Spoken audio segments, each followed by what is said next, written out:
Happy Easter. This is a perfect Easter movie.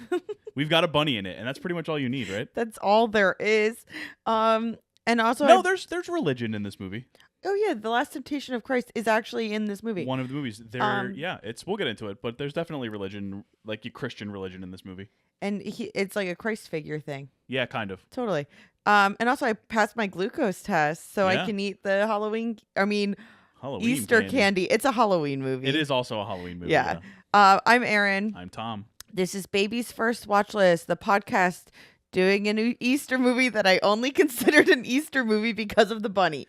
Also, we are definitely, as parents of an almost 2-year-old, worn out faces. It's a mad world. Yeah. Just before we get started, I just want to remind you guys to follow us everywhere on social media at Baby's First Watch List, because we're going to be posting clips from this episode. We post clips from every episode on Instagram, TikTok, YouTube, and Threads. No one uses Threads, but we're on there. If you're there, shout out Threads. And we just made a letterbox recently, so follow us at BFW Podcast. And also, check us out on Movie Friends Podcast. We were on a podcast last week. We did another Jake Gyllenhaal film. Roadhouse. 2024's Roadhouse. So, yeah, check us out on that. We're doing some fun things right now. Yeah, it's been fun. Yeah, but now we're going to get into Donnie Darko. Yeah, it's the 2001 cult classic, Donnie Darko. So this movie, which honestly is very clearly an October or Halloween movie if you watch it, but I haven't watched it since high school. So I was like, let's do Donnie Darko for Easter. No, I think it's a fun Easter movie. Okay. It is a sci-fi thriller written and directed by Richard Kelly, best known for Donnie Darko. Sure, he's done other stuff, though. This was his debut. He wrote Domino. He kind of got, not shunned from Hollywood, but like he didn't enjoy Hollywood. That vibe. But he was known for making like kind of crazy movies. He directed Southland Tales, which is supposed to be pretty good, actually. All right, there you go. The music is by Michael Andrews, who did the cover of Mad World with Gary Jules that's in this movie. Yes. Which we'll talk about the music. And he also did the music for a lot of other movies, but I picked out 4.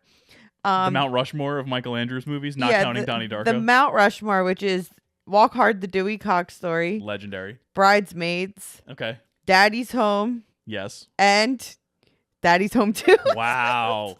We could put Daddy's Home 1 and 2 on the same head on Mount Rushmore. All right. Yeah, and then the other 3 counting Donnie Darko. Perfect. This movie starred Jake Gyllenhaal, Jenna Malone, Drew Barrymore. Crazy cast in this movie. Yeah, you got Mary McDonnell, James Duvall, Patrick Swayze's in it, Noah Wiley, the librarian's in it. Ashley Tisdale's in it. Very briefly. I didn't even catch her. Me either. Seth Rogen. Seth Rogen, memorably. His debut movie. Memorably, if now looking back at it now. Yes, and the lead singer of Phantom Planet. Oh wow. And do you know who else was in Phantom Planet? No. Jason Schwartzman. Oh. And he actually was interested in being Donnie Darko. He would have been good. He would have been good. So I thought that was kind of interesting. Phantom Planet, best known for what? Jason Schwartzman. Well, yes, but they did the theme song to what show? I don't know. The OC. Oh, okay. California, here we come. You know that song? Yeah. It's a good one. So Kelly originally conceived the idea for this movie in 1997, and it finally got off the ground with the help from Drew Barrymore's production company. Makes sense. Yes. Kelly was inspired by a lot of different things that are very evident in the movie. Wait, can I just say, not only was it Drew Barrymore, but apparently someone who is very influential in getting this movie made was Christopher Nolan. Interesting. It was like right after, I guess. That makes sense to me.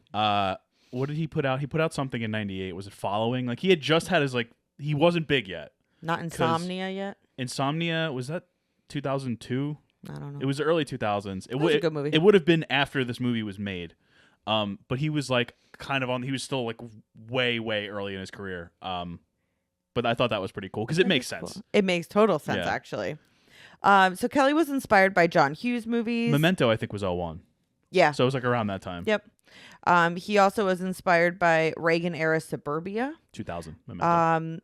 Urban Legends and A Brief History of Time by Stephen Hawking. Yes. All of that tracks. Yep. Filmed A Brief History of Time's in the movie. Yes. Filmed over a month in California in the year 2000. It premiered at Sundance in early 2001. It then had quite a quiet release in October 2001. That was mostly due to, of course, we always happen to mention 9/11, the 9/11 attacks. Listen, 9/11's a formative moment in U.S. history in our childhood. We were like 9 years old, so Yes. of course we're gonna, and we live in New Jersey. Of course we're gonna talk about 9/11. Very true. But a big part of the marketing for this movie was a plane crash, and so obviously it was not marketed very much. And so because of that, it only made a little over $500,000 in its initial run. But its profits did grow to 7.5 million, recouping its $4.5 million budget and becoming a cult classic. Kind of like word of mouth, because I remember when I was not when I was 9, because I wasn't like watching movies like this yet, but I remember like when I was a teenager, people would be like, "Oh my god, have you seen Donnie Darko? Donnie Darko!" Like I watched it in high school. my brother had the DVD. I remember the bunny thing on the DVD. It always creeped me out. It's kind of funny though, because although I remember it being this big filmy movie when I was in high school, watching it now, it doesn't feel that way as much. No, I mean it feels like a cult classic. Yeah, oh, definitely. But it's not this. I don't know. I feel like when I first watched it, it was this like, oh my god movie. Well, because it has a crazy sort of incomprehensible ending. It was one of those movies. It was a big time for those types of movies. Sure, you're right. So this and is it was dark, and people liked dark movies like this back then. That is very, very true. I didn't find the movie to be extremely dark this time in its themes. No. But there's a reading of it for sure. It's heavy, but it's not necessarily dark. Stuff.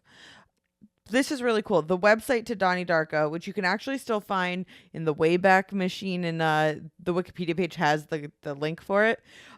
It was a cool digital marketing tool. It had puzzles and behind the scenes info about the world of Donnie Darko, including the later fates of all the characters. So after you watch the movie, you could go to the website and it's kind of like amandaplease.com. Exactly. Amanda, please. So I really think it would be interesting to go and kind of look through that website in the Wayback Machine now. It used to be DonnieDarko.com. It's not anymore.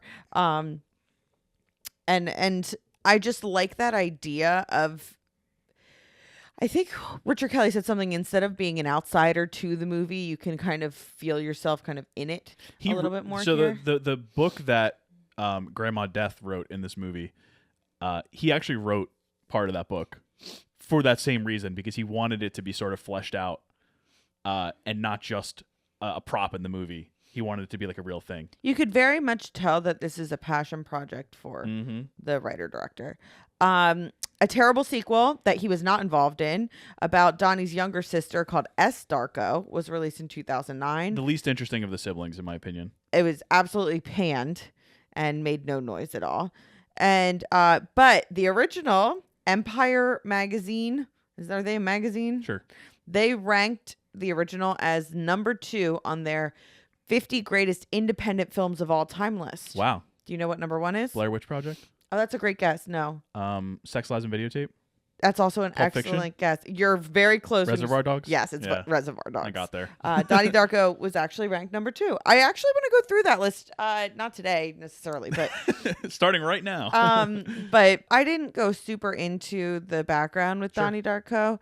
But if you want to start talking about your notes, yeah, we'll jump right into the movie. Yeah, it's kind of a really cool opening. I like the opening. It was like Gyllenhaal is like, he wakes up in like the middle of the street.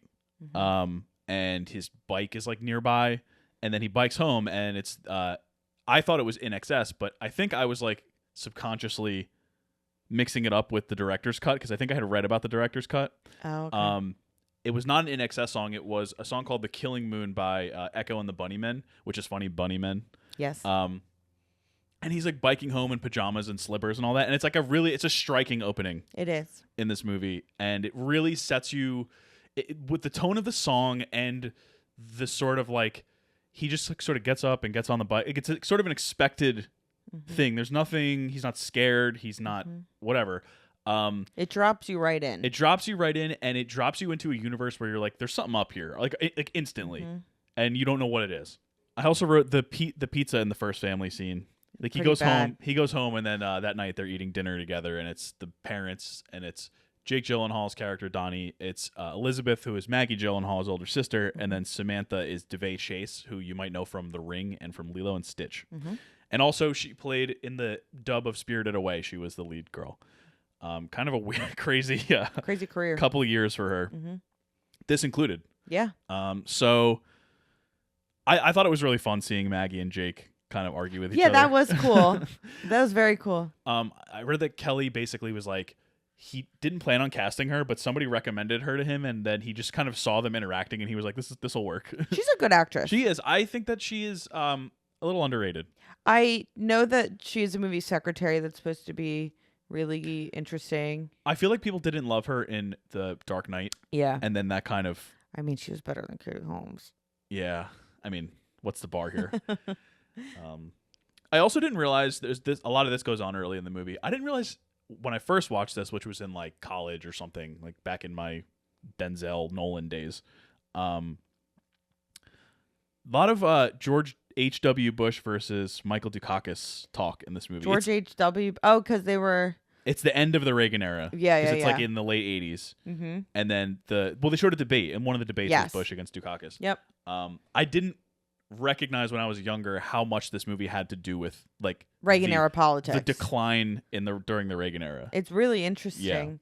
Yeah. The point of view with that is fascinating. And now when we watch movies from that time period or that's set in that time period, it is really interesting to see how different directors and writers and filmmakers viewed that time period. It's a strange, like, it's almost like how you've talked about with Uncut Gems, where it's like the recent history, the recent history period pieces. Yeah, I find it so cool. For 2001, this was a recent history period piece. Yeah. It was 13 or so years prior. And I found that to be super, super interesting. And it sort of sets up one of the big themes of the movie, which is the generational gap. You have the parents, or at least the dad, who is very pro George Bush, Reagan, clearly, and is like cursing at Dukakis during the debate under his breath. And the especially Elizabeth, the oldest sister, Maggie Gyllenhaal, who is like very pro Dukakis. She says, "I'm going to vote Dukakis," and then they have like a political debate at dinner over this. And of course, Dukakis was one of the more, I would say, ineffectual candidates. He got wiped out. Like he got waxed by George H.W. because most of the country at the time loved Reagan, so that Bush was his vice president, and that kind of carried over into that election. And this is a really fun sort of interesting flashpoint. It is interesting for them to focus on. So then we get Donnie starting to sleepwalk, and he's seeing this bunny who's saying things like 28 days. I forget what the exact phrase was. It's like 28 days, 12 hours. Donnie Darko, 28 It even days. goes to minutes and seconds. 28 days, 6 hours, 42 minutes, and 12 seconds. The world will end. How many people do you think have that tattooed on their arm? Oh, literally, when you look up Donnie Darko, 28 days, first thing that comes up is quote, second thing that comes up is tattoo. Totally. So, I'd be scared if I got that on my arm. I don't think I'd like that. And I just wrote, this sleepwalking seems a lot less fun than in Step Brothers. Yeah, definitely. Yeah, so he says that, and then there's an earthquake jump scare, which eventually turns out to be a plane engine crashing through the roof of the Darko household. Into Donnie's room. But he's not there because he's out sleepwalking. I wrote that it's a narrative choice in this movie to have an event happen, and then they go back and explain it later. So you get the engine crashing through the house, and then you don't really know what it is. And then a couple of minutes later, Gyllenhaal gets home, and he sees everyone outside, and they're like, "Oh my god, a plane engine went through the house." Yeah, it's cool. So like you get the initial, it's almost like the beginning too, where like he wakes up and then he drives home, he bikes home, and like you don't know anything about that until the sleepwalking kind of explains it later on, which I think is a cool thing to do. It makes the audience kind of think, and then it does explain to some degree what's going on, even if it doesn't give you the spell it out for you a lot of the time. Maybe it's sort of like practice for us as the audience, that we're not going to get answers. It's priming either right away or at all. And these are kind of mini ones where it's like, yeah, that's confusing, but look, we're explaining a couple minutes later, and then they can kind of make those confusing parts more confusing later. Yeah. I mean, it's an interesting way to build tension, and it's Yeah. also a way to kind of put you in Donnie's shoes of it kind of being almost dreamlike, where like anything can happen at any time. It's also something that's very connectable to real life. A lot of times we have things happen and we don't get answers or explanations for them until later on. Yeah. Not a lot about this movie is like real life, I would say, but Maybe that's more than you think. yeah, maybe.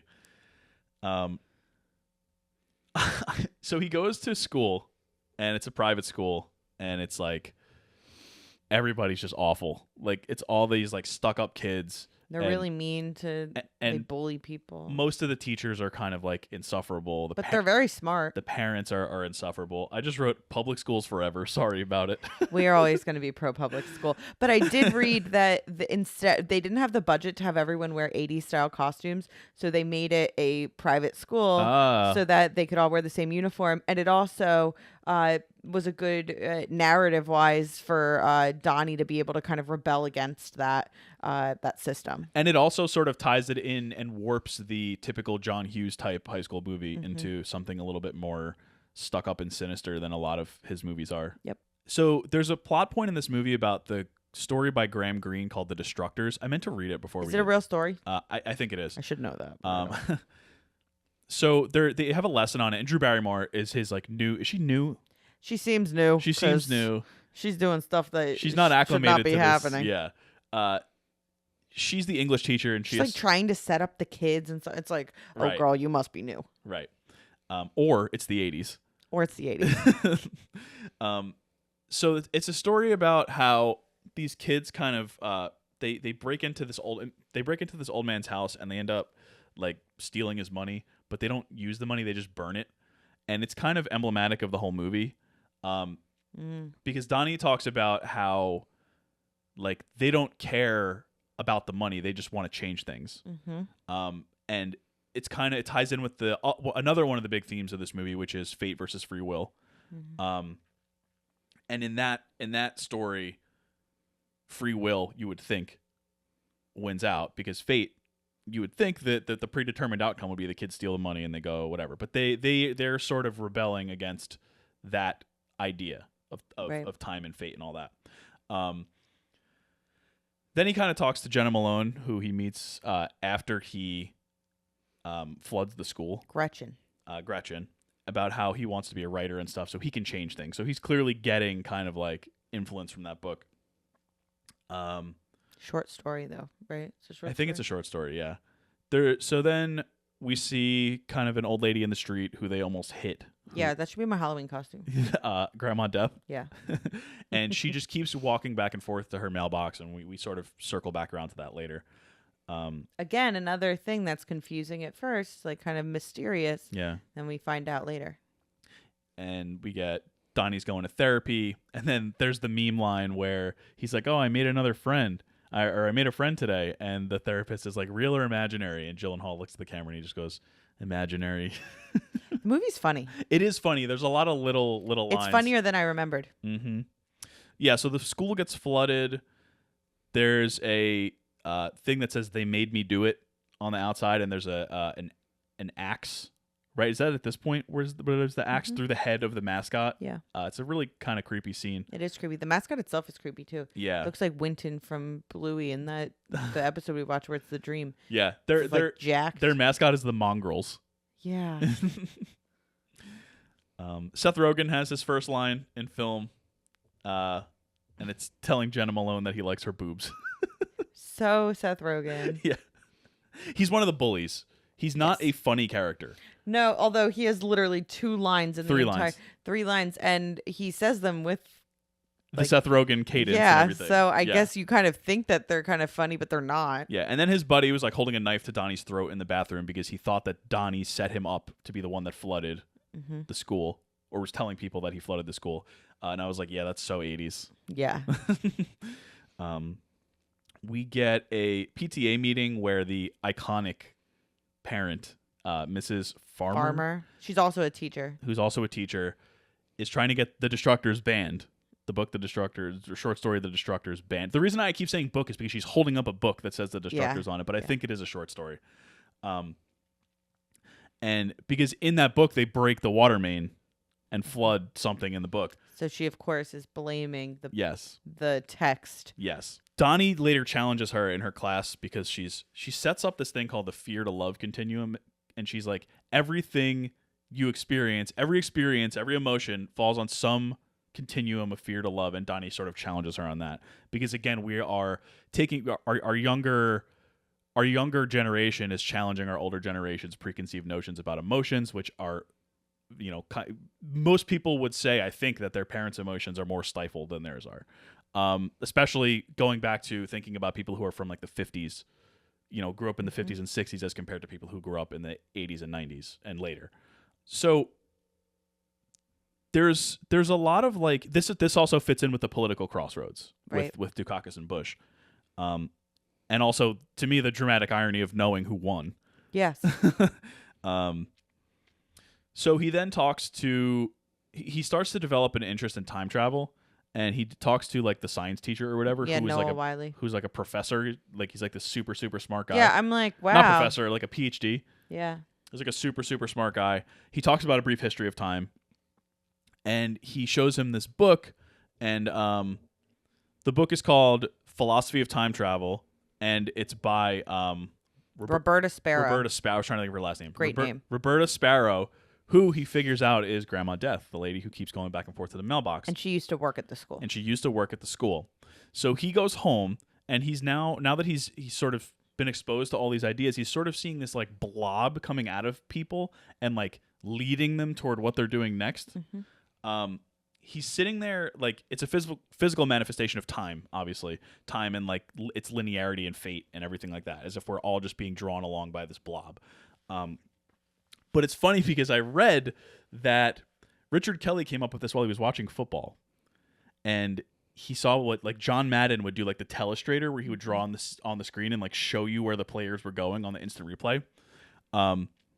And he said he watched it and he started to think about what would happen if like a god or some type of like, I think he said someone upstairs did that like in real life. And he was like, that's how I came up with cool. That sort of concept. And it's funny because it happens for the first time when they're watching football. Ah.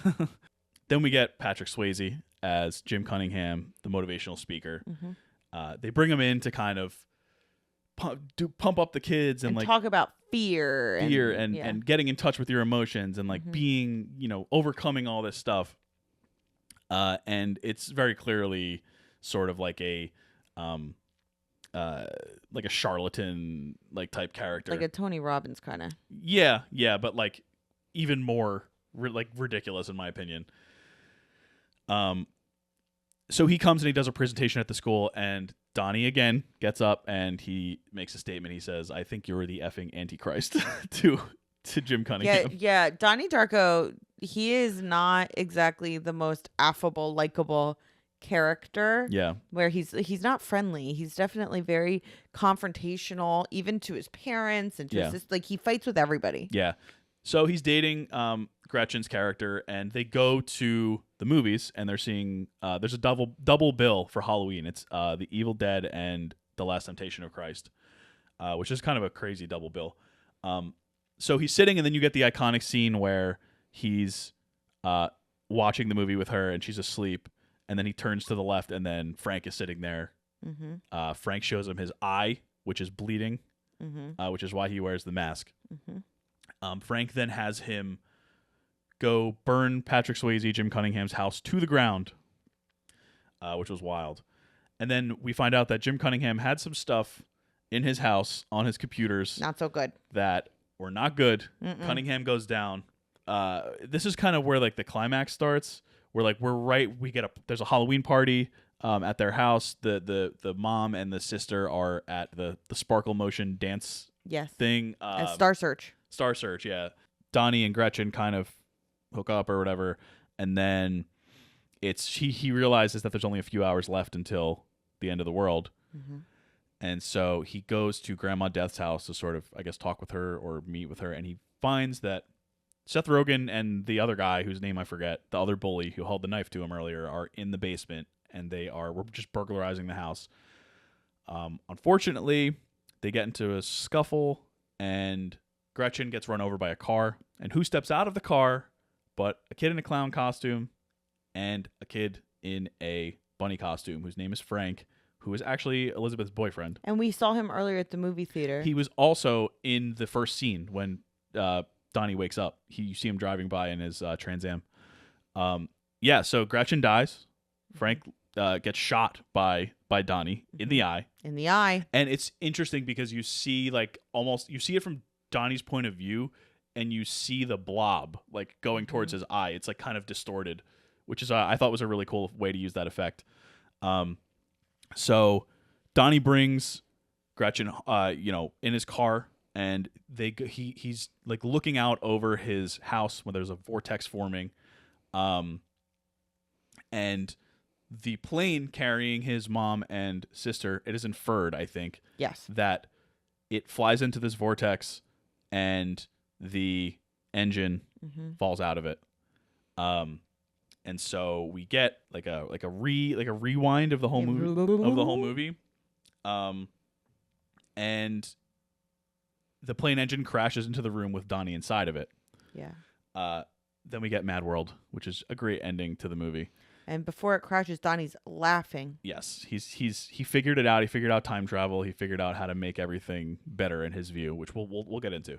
We start back on October 2nd, I think it was, and they're wheeling out Donnie's body, and you sort of get a montage of everybody. You see Frank is like shaken up in his room, and he's crying out of the same eye that he is now fine. You get Cunningham, who is like freaked out, and he ends up like killing himself on the golf course on the same hole that he saw Donnie at in like the beginning of the movie. And then we see Gretchen alive again, biking towards the house, and then she like asks like a neighbor like what's going on here. He tells her, and then she looks at Donnie's mom and waves to her, and then she's like basically like, why did I do that? And the mom waved back. Like they kind of knew each other but didn't know how. Yeah. And then that's the end of Donnie Darko. Yeah. Crazy movie. Yeah. What did you think about this movie? Yeah, my first question was like, is this a good movie? I will say I did not remember it. When I watched it in high school, it was a completely different movie than I had remembered. I remember parts of it, but I didn't get as much out of it as I did this time. I do think it's a good movie. I liked it a lot, actually. It's a good movie. It's a challenging movie, and it keeps your attention. Yeah. What I like about it is, of course, very challenging in that there's a lot of ideas and theories and maybe rights and wrongs and analyzing you could do, but you could also just watch it to enjoy it as it is. And even if you don't get it, which does anybody get it? I don't know. Seth Rogen and Jake Gyllenhaal at the rap party said they had no idea what the movie was about. Yeah, even if you don't get it, you still can. I still found it like a fun watch. Oh yeah. Where a lot was happening. You kept wondering what was going to happen. It is a thriller. It's funny. It's a period piece. I really enjoyed it. It's very unique. I also found the performances overall to be really good. Yeah, there were a couple that were iffy. Yes, but Jake Gyllenhaal was really good. Gyllenhaal and Swayze and the mom. I forget the actress. Mary McDonald. Those were the three standouts to me. The therapist was good too. Yeah, she was good. So I actually. I think it is a good movie. I agree. I definitely think it's a good movie. Is it one of my favorites? Probably not. But no. I especially if you're a fan of Gyllenhaal or you're a fan of Swayze, like it's a fun one. I think in their filmographies. Definitely. Yeah. Drew Barrymore. I'm glad that she's in this because the movie wouldn't have been made without her. And she plays against type, which is cool. She does play against type. I just wish there was more of that character. I didn't care when she got fired, really. Like, I get the point of it and all that, but there wasn't enough for me there to connect with the character. Yeah. And I thought that Jenna Malone's character was just kind of like there to be a love interest. I didn't find her to be vital to the movie. Well, I think that she had such a tragic background. Yeah, she did. That I think that's part of it, where it's like you can kind of go in all different directions with your trauma or your problems and whatever, and so she goes in sort of a different direction than Donnie does. Yeah. Even though they end up together. That's another one of Seth Rogen's 3 lines. he said, "Didn't your dad like stab your mom?" Yeah. In the Seth Rogen Yeah. voice. Oh. Oh man. So what's your favorite and least favorite thing about this movie? My favorite, I just think this movie makes audacious choices. Yeah. It challenges the audience and it makes the audience, it's like hang in there. Like just come for the ride. Mm-hmm. It doesn't give you a lot. And the stuff that it does give you are only, as we kind of talked about, sort of the building blocks. Mm-hmm. I also loved the strangeness of the screenplay. Yeah. Like the line when they're in the movie theater and Donnie's like to Frank, he says, "Why are you wearing that stupid bunny suit?" And Frank goes, "Why are you wearing that stupid man suit?" That I feel like is such a line that a freshman in college is like, wow. It is. But it's so like, why? Like it's such a creative thing because like there's no other movie with lines It's a like unique screenplay for sure. that. And of course, when Mrs. Farmer is with Donnie's mom, and she's like, "You have to go to Star Search because I can't go because," and all the other and all but the the other, only reason she can't go is because she's there to be like she's supporting the- Cunningham, after he was arrested for awful crimes. basically saying it was a witch hunt Yes. about Cunningham. Which it's like, wow, that movie came out in 2001 and nowadays you could see that happening So much easily. about Mrs. Farmer and the adults in this movie is still applicable today. Very much so. The PTA meetings, the whole thing. Yeah, what's that quote that she says? I have it. It's like, it's sometimes I feel like you don't even care about sparkle motion or whatever. sometimes I doubt your commitment to sparkle motion. It's so good. It's a really funny movie. It is. Yeah, so I mean that's what I really like about this movie. What I didn't like is it still does kind of feel like edgy for the sake of being edgy. Yeah. And I don't know. And I didn't really, like I said, I didn't really love the romance storyline. Mm-hmm. And honestly, the movie's pretty good. It is pretty good. I don't have much bad to say about it. Something else I really liked about the movie, I feel like the late 80s-ness of it really does hit. The soundtrack is on Unreal point. soundtrack in this movie. It is very much on point. Not only with the content, like the songs, but the timing also. Yeah. Well, even it's so funny, like even you could just tell that this guy that made this movie was so in. Like everything was thought out. Like in Mad World, there's the line, the dreams in which I'm dying are the best I've ever had. Yeah. Which like it's just the timing is just so. And in the INXS song that wasn't in the theatrical cut, there's a thing about worlds colliding too. Yeah, like you could tell that this was just such a passion project, and I really liked that. As far as things I didn't like, I do feel like the portrayal of mental illness is dated. Not ideal. And I struggle with that a little bit. But again, I know that could be a choice, artistic choice, when it comes to having a hero that is flawed and troubled. Well, we have to keep in mind too that this movie is sci-fi and it's fantasy. Like there was the one line where when he tells, I think it was when he tells Gretchen his name, she's like, "Oh, what are you, a superhero?" Because he has like a alliterative name, like a lot of Peter Parker, Bruce Banner, like all those names, Well, and I kind of like the fact that this guy kind of is a superhero at the end, and just he saves the world. He saves the world at the end. That's Yeah. good stuff right there. And just like they go to see Evil Dead, and the other thing on the bill is The Last Temptation of Christ. Yeah. And you kind of have that sacrificial thing at the end That with him. I read confirmed was 100% intentional. Yeah. Okay. Yeah. Good. Because I caught that where I was like, oh, so it's kind of like a Christ figure sort of thing. Yeah. And I thought that was kind of interesting, especially when during this time period, religion was considered very much a hallmark of suburbia and very, very important.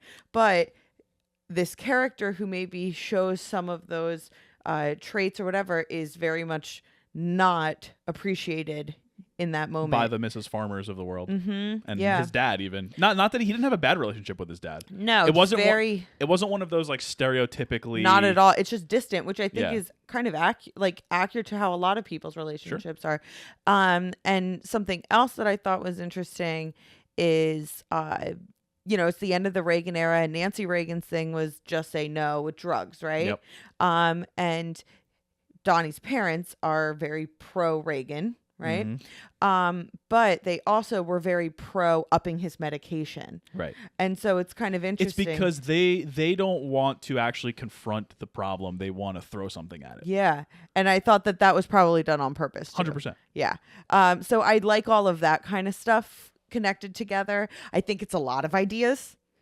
And I kind of love that. I kind of love how much of a mess this movie is. Yeah, and I don't mind that. I would rather have something with a lot of ideas and a lot of interpretations than none. Well, and he even said that about the director's cut, because a lot of times when you think director's cut, you think like, oh, this is what the director wanted me to see. This one is not really that. This one was an alternate cut, and it sort of, from what I understand, I have not seen it. It explains more. And people don't like it because it kind of handholds you, whereas the theatrical cut doesn't. And Richard Kelly said either one is good. Like he's happy with he loves he likes the theatrical one. But for the reason that it doesn't give you as much. Mm-hmm. He likes that the movie having like an air of mystery to it. Yeah. That's cool. Another thing, I really enjoyed Jake Gyllenhaal in this. I thought that for being kind of in the early parts of his career, it was a really cool movie to do. Yeah. So it just kind of was this little peek into sort of what he could do later Prisoners, on. Nightcrawler. Yeah. So, and then, he did Bubble Boy around the same time. But then he tried to go a little more mainstream with Day After Tomorrow. Brokeback Mountain. And then you got into more artsy stuff the next year with Brokeback Mountain. So I'm wondering. And he's sort of jumped back and forth. Oh yeah, he has done all kinds of interesting made all kinds of interesting choices. So I'm wondering what your favorite, maybe least favorite, Jake Gyllenhaal movie or performance has been. My favorite that you've seen. We haven't seen all of his movies, but we've seen a lot. Yeah, I've probably seen 10 or more. My favorite is probably Prisoners. Yeah, that's a great movie. That movie is awesome. And it also has one of my favorite. He's also Detective Loki in that movie, which I find to be such a movie name. Yeah. I think it's probably Prisoners. I'm looking at his list right now. I did love him in Zodiac. Oh yeah, I forgot about that. Zodiac's such a good movie. Yeah, so I would probably go with Prisoners. I actually thought he was underrated. He does not get his flowers for Spider-Man: Far From Home. Oh yeah, I didn't watch that, but people do say that he's really good in that. He played Mysterio, who's like an actor who's like the villain. Yeah, and it's a really cool. It's fun. It's a really cool role for him. Yeah. Yeah, I mean he's got a lot of good ones. I really loved Brokeback Mountain. Brokeback Mountain too. Yeah, of course. It was. Remember when he was Prince of Persia? I was gonna say Prince of Persia as a joke. Yikes. Yeah, Brokeback Mountain. I think it was a really awesome that he took that role in 2005. Him and Heath Ledger. I do think Heath Ledger was probably what the performance I preferred out of the two, but I thought they were both really excellent in it. And I don't think either of them would do it now because of what the representation and all that stuff. Maybe they would, but I feel like the movie would be cast differently now. But since it came out in 2005, I think that he and Heath Ledger were like, you can't beat that casting. And it was, I think, great that they took on those roles, especially because they got a lot of criticism for it. Yeah. Not in a way that they would be criticized now. No, in a homophobic way. Exactly. Yeah. And that movie is just beautiful. It's a really lovely movie. I like Ang Lee a lot. He's great. And then I thought his performance in Nightcrawler was really cool.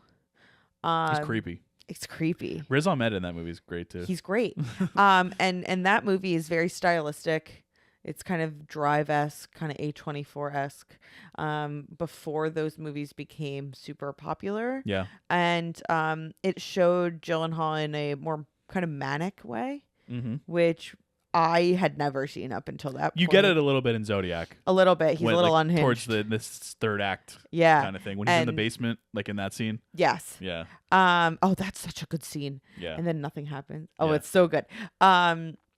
So yeah, I really like all of those. I like when he picks roles that are a little bit off kilter, less traditional leading man. What do you think he's known the most for? This was one of my questions. That's a really good question. Because what made me think of this was reading the Roger Ebert review of Donnie Darko, where he referred to him as, and what else would he have been? Like, he wasn't in that much before this. He called him Jake Gyllenhaal from October Sky. Yeah. I mean... And I was like, what is Jake Gyllenhaal? Probably Donnie Darko. Donnie Darko and Brokeback Mountain. Brokeback Mountain. I think, probably. And Bubble Boy. No, not Seriously. now. Well, I mean, from the time. Like... Has he ever been nominated for an Oscar? I don't think so. Was he up for Brokeback Mountain? I don't think so. Yeah, I would say probably Donnie Darko and Brokeback Mountain. He was nominated. Okay. His only nomination, Brokeback Mountain. Okay. Best supporting actor. But he's such a well-known actor, so that's kind of interesting. Yeah. I would say probably this and Brokeback Mountain. Yeah, I agree. Well, and sort of piggybacking off of that, as I mentioned, we just did an episode with our Movie Friends podcast on Roadhouse 2024, which came out a couple weeks ago. Mm-hmm. How do you think Gyllenhaal has sort of progressed in his career from a movie like Donnie Darko, which is not his first movie, but the earliest that we've seen 23 years ago, to Roadhouse? I think that he's definitely more confident in sort of emphasizing the comedy in his roles. Yeah. I think he says lines really funny in Donnie Darko. He does a good job. You can see it's there, but he was a kid. I think this whole movie is raw Gyllenhaal. Like, you see everything that he can do now. Exactly. You see Prisoners. You see, even, like, I didn't really like this movie, but you see Nocturnal Animals. Like, you see it's another so much of where he would go. Yeah. You even see in the scenes with Jenna Malone a little bit of the Brokeback Mountain, where he's able to sort of like let someone into his hardened exterior. Mm-hmm. And I just think that you see the little bits and pieces of it. I think it's really interesting that we watched Roadhouse and then watched this like right afterwards. Yeah. Almost in reverse order. Mm-hmm.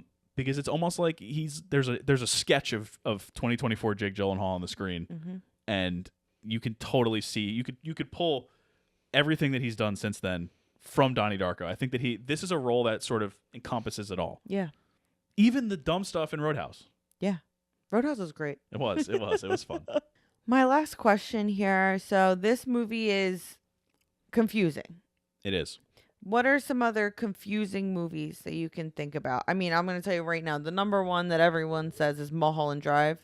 Yeah. And that is a very confusing movie. It is confusing. I think I got the bare bones pretty good. We were watching it, and you, I think, hit the nail on the head on that one. Yeah. It was basically about a actress who goes to Hollywood, and it's not really what she thinks it was going to be.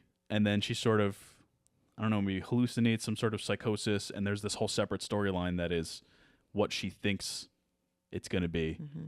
And how everything kind of gets turned upside down. Yeah. If you look at it through that lens, I thought the movie kind of did make sense. Yeah. That's what I got from it from my first viewing, just as I was watching.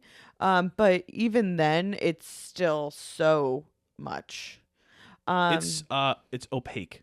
Yeah. It's not my thing. I know a lot of people truly, truly love that movie. It hits with me in hindsight. I didn't love it when I watched it, but I find myself thinking about it a lot. There's some things that I struggle with that movie with like the male gaziness of it all. Yeah. But it's interesting. That's for sure. And that's my thing with these types of movies. I find them interesting, but they're never going to be my favorites. Inception was one that is also considered a very confusing movie. Don't find it to be. I find it to be confusing, the whole dream, not dream, blah, blah, blah thing. I know a lot of people talk about the ending. I don't find the ending to be particularly confusing. But what you take from the dream within a dream within a dream, once you realize that the music is slowed down the further into a dream you are, you can kind of figure it out from there. It's the same track for most of the movie, but it's slowed down more the deeper you are into the dream. And then for me, Another confusing thing is any spy movie, any movie that has like procedural stuff in it. Tinker Tailor Soldier Spy was the one No idea. specifically that came to mind for me that I just didn't get. It didn't click with me. It didn't understand it. Anything that's like you're on this mission and here's the parliament and this and that, I'm always just like, no idea. If you throw Parliament into something, I have Aaron no is idea. out. Unless it's the Traitor season 2, I'm out. The one guy from Parliament that was in it. That's right. But like anything like that where you're trying to get me to figure out who, because here's the thing, it's always 45-year-old white guys that like all look the All same. look the same. They all somehow look like Mark Strong. Every single character in all those movies. And I'm just like, and Mark Strong's in all of them? He's in all of them. And you're just like, well, that's Mark Strong 3. I don't know what Mark Strong 3 is doing. So anything spy-like, anything that's like that, Yes. that's a no. I've got 2 for you. I'm thinking of ending things. Oh, yeah, Charlie I didn't Kaufman. see that. Any Charlie Kaufman thing is going to be confusing. It's very surreal. And the story kind of contradicts itself. And there's a lot of strange things going on that are sort of unexplained. And it's mainly about the relationship between the Jesse Plemons character and the Jesse Buckley character. And like one scene, the parents who are, I think, David Thewlis and Toni Collette are like normal age. And then the next, they're old. And then you see them again and they're young again. And it's like, what's going on here? Yeah. One that I haven't seen is Tenet, which I feel like just has to get thrown out there. No one understands Tenet from what I understand. And then a movie called Coherence. Don't know. It's a very small sci-fi movie. There's 8 people and they're at like a dinner party when a comet is supposed to pass Earth. And then there's a bunch of like strange things going on, and they end up kind of like meeting alternate versions of themselves, and like somebody will go out and then they'll come back and it'll be somebody from a different dinner party who went out to see what was going on at that dinner party. And then, but it's the same group of friends. So it's like all the same actors, all the same people, but they're playing like 4 different characters. That's crazy. It was a cool movie, but I want to jump into now sort of what I think the generally accepted explanation for Donnie Darko is. Okay. So there's a website, donniedarko.org.uk. Nice. That explains it for everybody. So if you've wondered what happened in Donnie Darko, here's what I guess it's the first thing that comes up on Google. What happened in Donnie Darko? So we're watching the parallel universe. Oh no. We're not watching the main universe. We're starting in with parallel universes. Well, that's philosophy of time travel. That's the whole thing. That's another thing. I don't like time travel. I'm over time travel. I think that you need, if you want to understand it, it's there if you pay attention to it. Okay. So we don't know what causes this break in the universes, but it has something to do with the engine falling, because it's the engine, and there's no plane crash. No. It's just an engine. So there's been nothing reported about a plane missing an engine or anything like that. It's just like a spare engine. So Donnie is, as we've talked about, sort of the Christ-like figure, the chosen one. He, is kind of blessed with almost like supernatural powers at certain points of this movie. He is able to break the water main with an axe. He's kind of, there's parts where he's like using telekinesis, and like you can kind of see it physically manifest. He doesn't know that he's a part of this tangent universe, but he's supposed to, like, the whole point of this parallel universe is to fix the main universe. Whatever happened in the main universe needs to be fixed.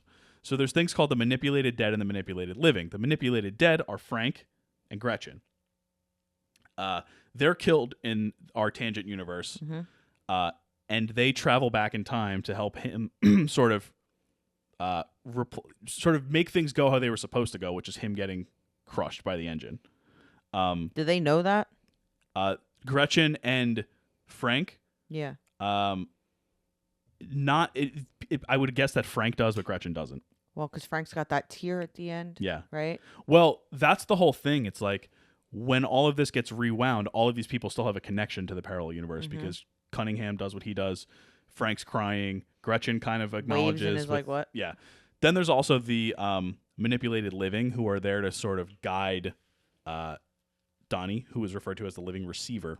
This is all in the book that Richard Kelly wrote. Oh, okay. And or So that tracks then. or extrapolated from it.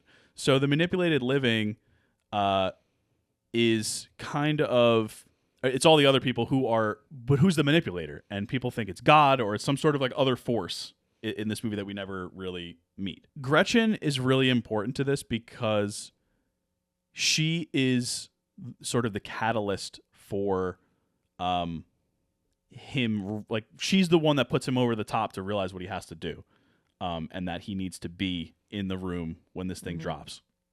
Donnie was saved from death, and he is now in like a situation where he's a killer on the run. You know, he's got like everything. He's lost everything at this point at the end of the movie. He knows that sending the engine of the plane that his mom and his sister are on will erase the last 28 days from history, and time will go back to October 2nd when Gretchen is still alive. So at the end of the movie, he the theory is that he uses that telekinesis that he's been using to tear the engine from the plane when it hits the vortex, and guides it back into our universe, or the movie canon universe. He is no longer afraid to die, as we see when time rolls back. He's laughing. He knows it worked. He knows everybody's going to be okay, and he's sacrificing himself for the good of everybody else.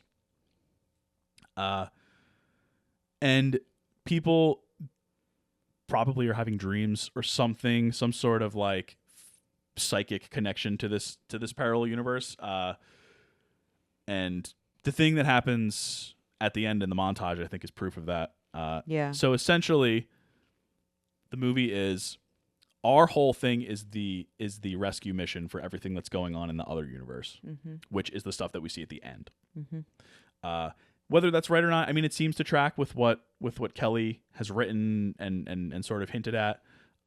Is that really what happens? Who knows? But I think that's like the leading theory. Now the question is, why? Like, what is the movie trying to say?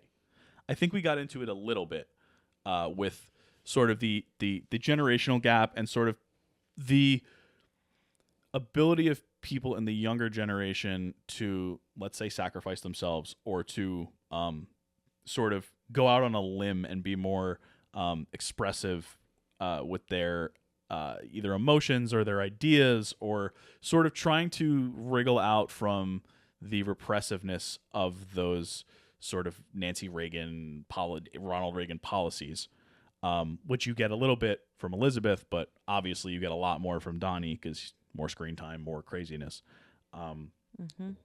What else do you think? Yeah, I think that also there's this pull towards like accepting people that are different. So like Donnie has a lot going on, right? And instead of just, from the beginning, his whole thing is like he doesn't want to numb these feelings and numb these things that are going on, and that's what is causing that anger towards his parents at the beginning. And that he, if you look under all of the kind of obvious things that need attention about him, his mental illness, things like that, there is someone who really does want the good of himself out there and really wants human connection. He's I think very afraid to die alone. Yes, that's a whole thing. And I think it's the same sort of idea when we were having sympathy for that the classmate, the girl that's in the talent show that's bullied the whole time, right? That is secretly in love with Donnie, and he's the only one that's like even kind of nice to her. And it's this idea of this want for human connection. And I think that that's something that's like throughout the entire movie. And doing it in a way that is hopefully a little bit more positive. It doesn't need to be as drastic as Donnie sacrificing himself, right, for everybody else. But sort of like Gretchen, knowing that she needs to connect with people that are different than the people her mom connected with, right? And Elizabeth really thinking about ways that she can connect to her brother, right? She has a better relationship with him than he does with his parents. And so being able to find those ways to connect with other people and have that human to human interaction is going to be moving forward the way that younger people, the younger generation, that's what Drew Barrymore's character tried to do. Yeah. Right. When you have the teacher generation gap there. Yep. And she was only 5 years older than Gyllenhaal in this movie. Yeah. And so trying to make those human to human connections is what really matters. Well, it's funny you bring that the generation gap back up, because Kelly wasn't originally supposed to direct this movie. And so he was sort of searching around, and he had an interview or I don't know, whatever, some kind of meeting with Francis Ford Coppola about directing this movie. Coppola obviously passed, but Kelly said that he was extremely influential because after he read the script, he looked at one of Drew Barrymore's character's lines, which was, "The kids have to figure it all out these days because the parents, they don't have a clue." And Kelly said, he slid the binder down the big table and very dramatically said, "That's what your whole movie's about right there." And he said, "Wow, didn't realize that." He was like, I didn't know what my movie was about until that moment. So that's what the overarching point of this movie is, that the younger generation is wants to break out and be more bold and sort of do things like connect with people in ways that the previous generation either hasn't been allowed or has been conditioned not to. So I totally agree. I also think that there's kind of an interesting thing at the end with Donnie's mom and Gretchen waving to each other with that vague recognition, but not knowing why. There's a woman connection there too. I think that there's this idea of female Emotional intuition that is sort of like, yeah, Donnie this whole time has this otherworldly thing, but in our real world and society, a lot of times you will see that kind of mother or women intuition that is prevalent just in real life. Well, if you compare to the reactions by the men in that final montage, like you have Frank and you have Jim, both of them are self-preservational emotions. Now, I'm not saying that anything bad about Frank. We don't really know anything. It seems like a fine enough kid. He just was in a bad spot. But his thing is about how he probably had a nightmare about how he got shot in the eye, and he woke up and he was freaking out and he was crying. And Cunningham obviously is trying to get away from punishment for his crimes. He may have had a dream about what happened in that universe, his crimes are crimes against the younger generation as well, which is another kind of generation gap. Well, and he's literally called the Antichrist by the Christ-like figure in the movie. Right, exactly. So can we talk about Swayze real quick? He's such a good actor. We didn't really talk about him as much as I would have imagined we would talk about him. Well, his character is tough. He is tough. But thing. He frosted his hair for that role. Did you know that his wardrobe is his actual clothes from the 80s? He's just the best. He's like this just obnoxious motivational speaker type, and he fits right into that whole vibe of like these teachers or the school system, like it's again the generation gap. Like they don't understand what is going to help these kids, and it's not Patrick Swayze talking at them and being like, you just got to feel better, man. Like, well, what I like about his casting always is that he's still at the beginning of the movie very likable and charming. Yeah. Like that he's a snake oil salesman. You don't know all the other stuff that goes on, but it's still Swayze. He's still he's got the megawatt smile, and he's so much charisma. But in such a singular way. Yeah. There's nobody like Swayze. There's nobody like him. Well, we were talking last night about his three of our like main roles that we've seen him in, which are Point Break, Donnie Darko, and Roadhouse. And don't get me wrong, I've also seen him in Ghost and Dirty Dancing. Well, what my point originally when I started the conversation was like he has this undercurrent of like zen under all of these characters, but they're all completely different characters. Yeah, and it's the same with Dirty Dancing and Ghost. Yeah. I just love him. Yeah. This movie is heavily influenced by the way the soundtrack makes you feel when things hit, what songs hit, when they hit. What is your favorite of the main songs? So I listed a couple of the main songs, which are The Killing Moon by Echo and the Bunnymen, which plays in the beginning. Yeah, that was a good one. Love Will Tear Us Apart by Joy Division, which plays at the party. Classic. Head Over Heels by Tears for Fears, which plays, I think, during the school scene, the first school scene. Sure. I wrote Notorious Notorious. by Duran Duran, which plays at the sisters' dance recital thing. And Mad World, of course, the Tears for Fears cover by Michael Andrews and Gary Jules that plays over the ending montage. What's your favorite, or what's the best fit in the movie? Okay, so here's the thing. The right answer is Mad World. But the problem is that it really sparked the Mad World cover being in everything. It did. And now being cliche. Yes. That's the problem. Like, it's not a problem because this movie came out in 2001 and like it's so perfect. But now it's kind of corny. All of these songs are perfect. Yeah. Like even Notorious, because it's still new wavy, but it's like different. It's more upbeat and it's more like fits like what the parents would want the kids to be dancing to if they had to dance to something that was a little bit more updated. Yeah. The other songs are depressing. I mean, Love Will Tear Us Apart is one of my high school emo days songs. I loved that song. It's also supposed to be a joking response to the Captain and Tennille song. Yeah. Love Will Keep Us Together. Love Will Keep Us Together, yeah. Yeah. It's good stuff right there. Yeah, it's very like punky kind of deal there. So I do like that, and I like that playing it's during the party scene, right? Oh, and the lyrics are perfect for the party scene too.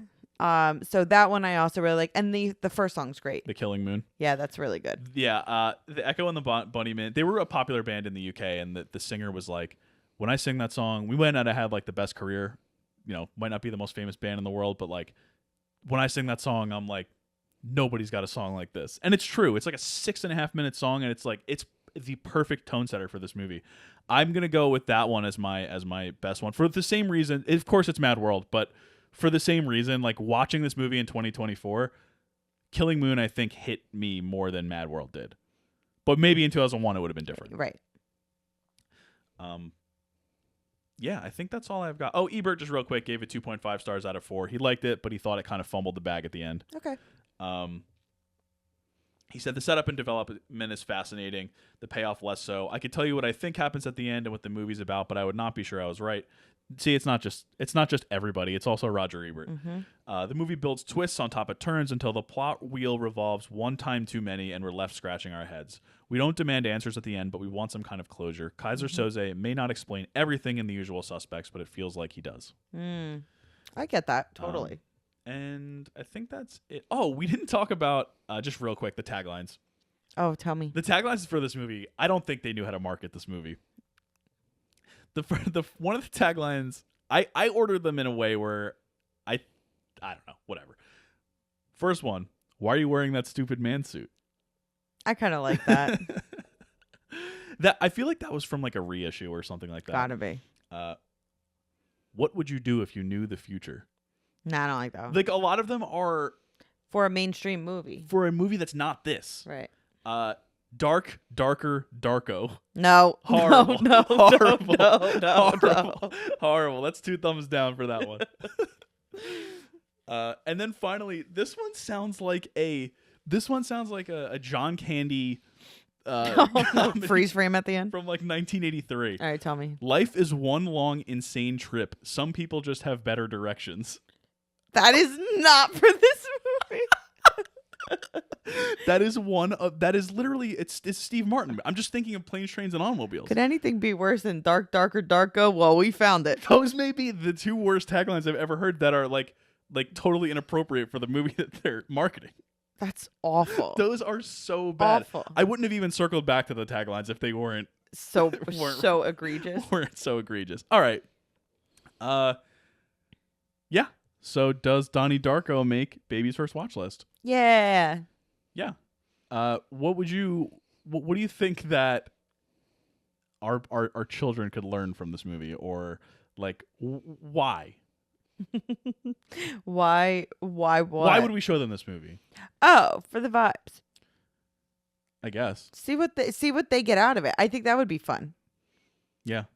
See what they pick out. I find that I hope that they don't equate us with the parents in this movie. Hope not.